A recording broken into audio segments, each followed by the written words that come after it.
Hello hello Bala, నేను చెప్పే జాగ్రత్తగా విను. నీకు నా పర్సనల్ డీటెయిల్స్ మెయిల్ చేశాను. ec.government.in కెళ్ళి form number 20D MLA nomination form ని డౌన్లోడ్ చేసి ప్రింట్అవుట్ తీసుకుని మల్కాజ్గిరి ఇండిపెండెంట్ ఎమ్మెల్యేగా నేను నామినేషన్ వేస్తున్నట్టు పేపర్స్ ఫిల్ చేయి. సార్ మన పక్కనున్న కాన్స్టిట్యున్సీలో మన గురించి ఏమనుకుంటున్నారు? మంచిగానే మాట్లాడుకుంటున్నారు సార్. అయితే ఇంకో ఫామ్ డౌన్లోడ్ చేయి. అక్కడి నుంచి కూడా మనం పోటీ చేద్దాం. ఒక క్యాండిడేట్ 2 చోట్ల నుంచి పోటీ చేయొచ్చు, తెలుసు కదా బాలా? ఇంకా బయలుదేరలా. ఫామ్ తీసుకుని మన జోనల్ ఆఫీస్కి వచ్చేసి ఫ్రంట్ డోర్ నుంచి కాదు, బ్యాక్ డోర్ నుంచి. Okay sir, okay.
సార్ ఎవరయ్యా నువ్వు? బ్యాక్ డోర్ నుంచి వస్తున్నావు? సార్ ఇంకా 5 minutes టైం ఉంది సార్, తీసుకోండి సార్ ప్లీజ్.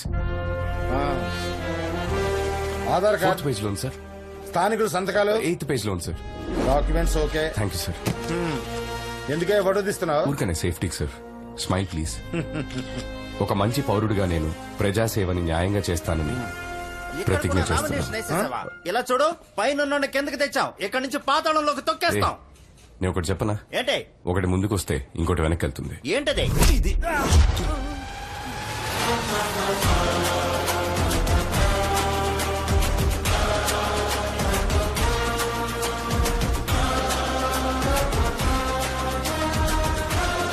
అన్నా, వాడు ఎక్కడ కూడా నామినేషన్ వేసేసాడు. రేయ్, పబ్లిక్ ముందు వాడిని ఏం చేయకండి, సైలెంట్ గా ఉండండి, తర్వాత చూసుకుందాం.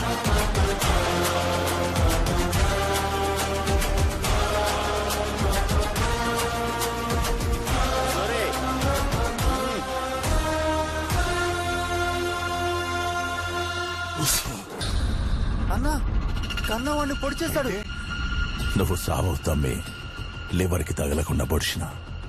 నువ్వు ఎమ్మెల్యే కావడానికి ఇదొక ప్లస్ పాయింట్. నాకు రాజకీయం తెలియదు, నేను ఒక రౌడీనని అన్నాడు వాడు. రాజకీయ నాయకులు పుట్టేదే రౌడీల వల్ల అని మర్చిపోయినాడు. నేను జైలుకు పోతా, నువ్వు రెడీ అయి అసెంబ్లీకి పో. ఆల్ ద బెస్ట్ అమ్మే.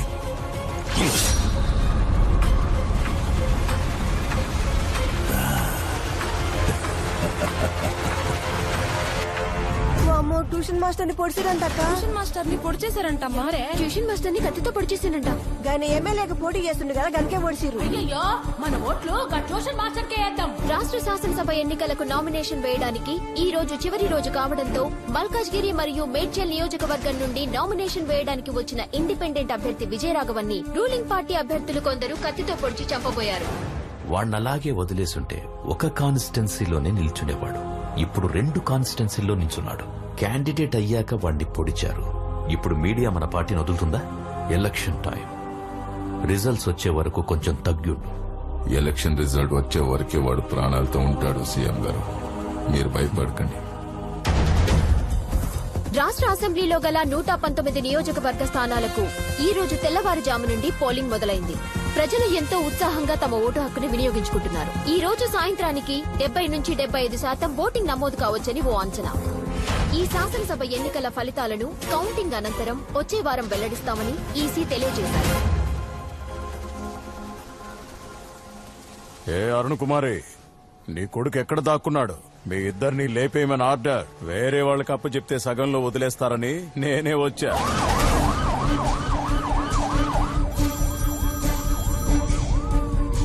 హలో సార్, ఒక బ్యాడ్ న్యూస్. మనం 100% గెలిచే ఇల్లందు నియోజకవర్గంలో ఈసీ ఓటింగ్ ఆపేస్తుంది. కావాలనే చేశారు సార్.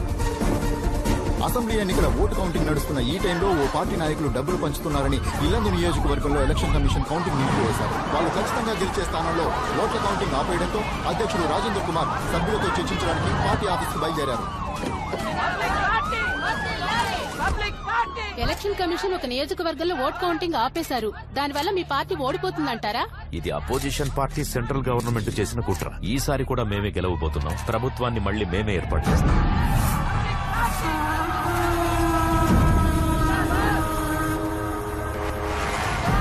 షాద్నగర్, ధర్మపురి, కొత్తగూడ, నగరికల్లలో 13 సీట్లలో వెనుకంజలో ఉన్నాయి సార్. కౌంటింగ్ స్టాటిస్టిక్స్ లో 2 పార్టీలు ఈక్వల్ సీట్స్ గెలుస్తారని వచ్చింది సార్.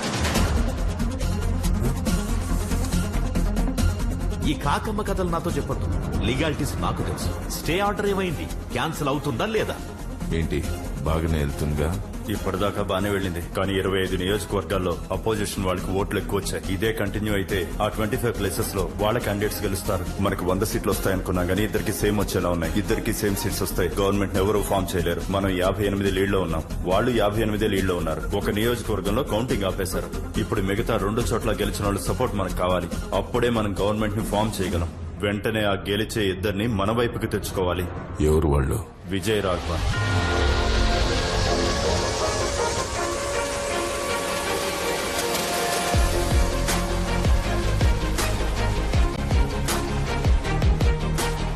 గత వారం జరిగిన తెలంగాణ రాష్ట్ర శాసనసభ ఎన్నికలకు ఉత్కంఠంగా జరుగుతున్న కౌంటింగ్ లో ఇండిపెండెంట్ గా పోటీ చేసిన 145వ వార్డు ఎక్స్ కార్పొరేటర్ విజయరాఘవన్ తను పోటీ చేసిన 2 స్థానాలలోనూ ముందంజలో ఉన్నారు. విజయరాఘవన్ తో పోటీ పడుతున్న 2 పార్టీల ప్రత్యర్థులకు కనీసం డిపాజిట్లు కూడా రావడం లేదంటే విజయరాఘవన్ కి ప్రజలలో ఆదరణ ఎలా ఉందన్నది మనకు అర్థమవుతుంది.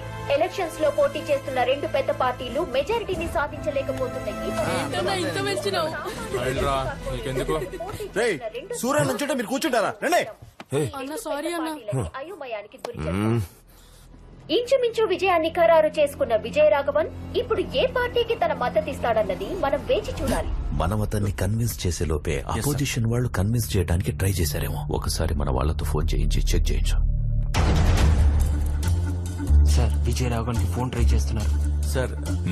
ఆల్రెడీ వాళ్ళు విజయరాఘవన్ కి ఫోన్ చేశారంట సార్, కానీ తను పిక్ చేయలేదంట. మెజార్టీ రాని ఎలక్షన్ అని మీడియాలో న్యూస్ వస్తుంది సార్. గవర్నర్ టేక్ ఓవర్ చేస్తారని హెడ్లైన్స్ వస్తున్నాయి sir. Prime minister governor phone లో మాట్లాడుకున్నారు. గవర్నర్ చేతికి రూల్ వెళ్లకూడదు, అపోజిషన్ కి పవర్ వెళ్లకూడదు. అసలు మీ చట్టాలు ఏం చేస్తున్నాయా సార్? వాళ్ళు ప్లాన్ చేసి స్టే ఆర్డర్ తెచ్చారు సార్. దాన్ని ఎలాగైనా క్యాన్సిల్ చేయొచ్చు, కాకపోతే ఒక వారం లాగేస్తారు. ఆ ఒక్క వారం పవర్ లో లేకపోతే ఏమైనా జరగచ్చు. ఆ విజయరాఘవన్ 2 స్థానాల్లో లీడింగ్ లో సార్. మల్కాజ్గిరి మేడ్చర్ కన్ఫర్మ్ గా గెలుస్తాడు సార్. పొజిషన్ ఏంటి సార్? సెంట్రల్ నుండి ఫోన్ వచ్చింది. విజయరాఘవన్ కి ఫోన్ చేసి తనని ఎలాగైనా మన పార్టీలోకి లాక్కోమంటున్నారు. ఏంటయ్యా, ఒక పక్క మనం గెలవబోయే స్థానంలోనేమో కౌంటింగ్ ఆపేశారు, ఇంకో పక్క విజయరాఘవన్ 2 స్థానాల్లోనూ గెలిచాడు. మన గవర్నమెంట్ చేయి జరగకూడదు. ఉన్న పెండింగ్ కేసులన్నీ పుటప్ చేసి సగం మందిని లాగేస్తారు. ఎంత అడిగినా ఇచ్చేద్దాం. పోయి ఆ విజయరాఘవన్ తో డీల్ మాట్లాడు. నేను ఇన్ని సంవత్సరాలు బయటికి రాకపోవడానికి కారణం సూర్యకిరణాలు తగిలి నా శరీరం మండుతుందని కాదు.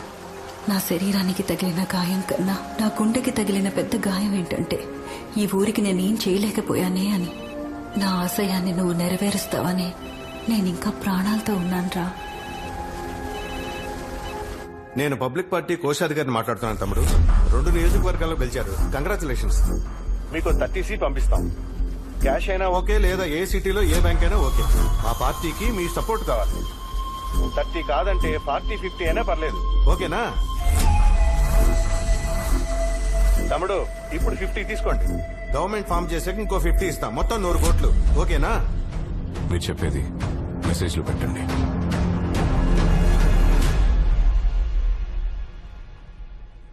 ఫార్మల్ గా మెసేజ్ పెట్టమంటున్నాడు సీఎం గారు.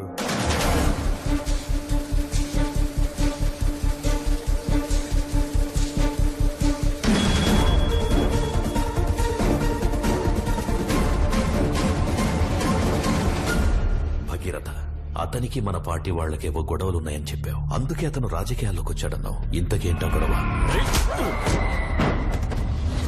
కాలేజ్లో వాడిని సీటు నుండి తోసేశారు.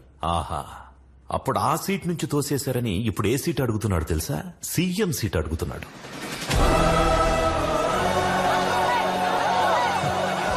ఎవరిలో చేయడం ఏంటయ్యా? మీరేనయ్యా మా సీఎం. పొజిషన్ లో గెలిచిన వాళ్ళలో 5 లేపేమంటారా?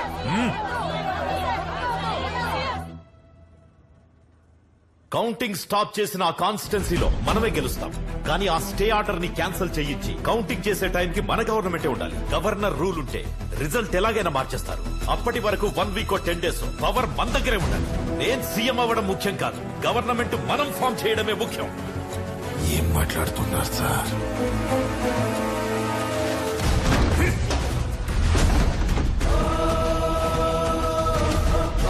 ఆపోజిట్ వాళ్ళు అతనికి సీఎం పోస్ట్ చేస్తున్నారట. వాళ్ళిచ్చే సీఎం పోస్ట్ ఏదో మనం ఇస్తాం కదా. లేదు సార్, అతను వద్దంటున్నాడు. ఆ పార్టీ వాళ్ళే అతనికి టార్గెట్.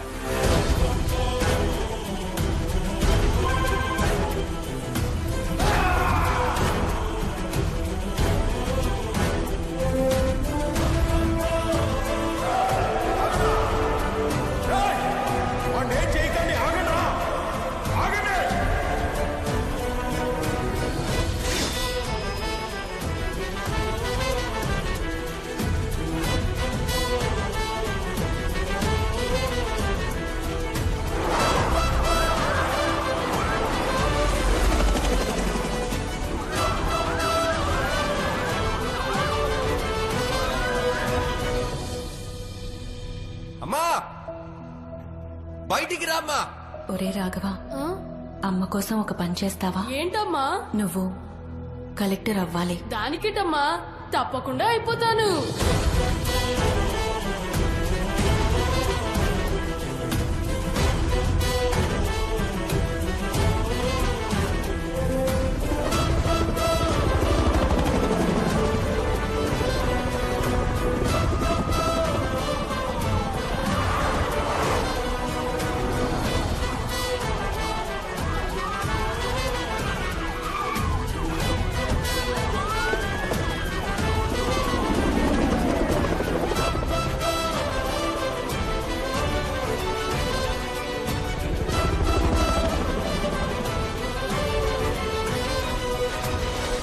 చేసిన తప్పులన్నిటికీ ఈ రోజు ముగింపు దొరకబోతుంది. వదలను నిన్ను, ఇంచు ఇంచు లెక్క తేలుస్తా. Arrest him.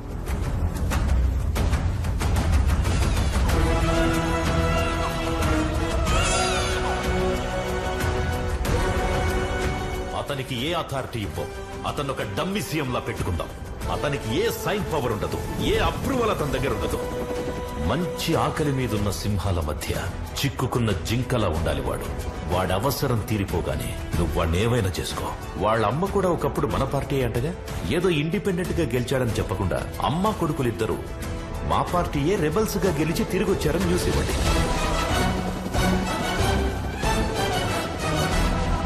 ఏంటి మిస్టర్ భగీరథ, నీకు బాగా తెలిసిన వాడేగా, ఇంత దూరం తెచ్చుకున్నావు? సింపుల్ వ్యక్తే కదా. చూడ్డానికి సింపుల్ గానే ఉంటాడు, కానీ ఓడుము పట్టుకుంటే అస్సలు వదలడు. మామూలుడు కాదు, సాధించకుండా ఏది వదిలిపెట్టాడు. మహా ముదురువాడు. ఇక్కడికే వస్తున్నాడుగా, మీకే అర్థమవుతుంది.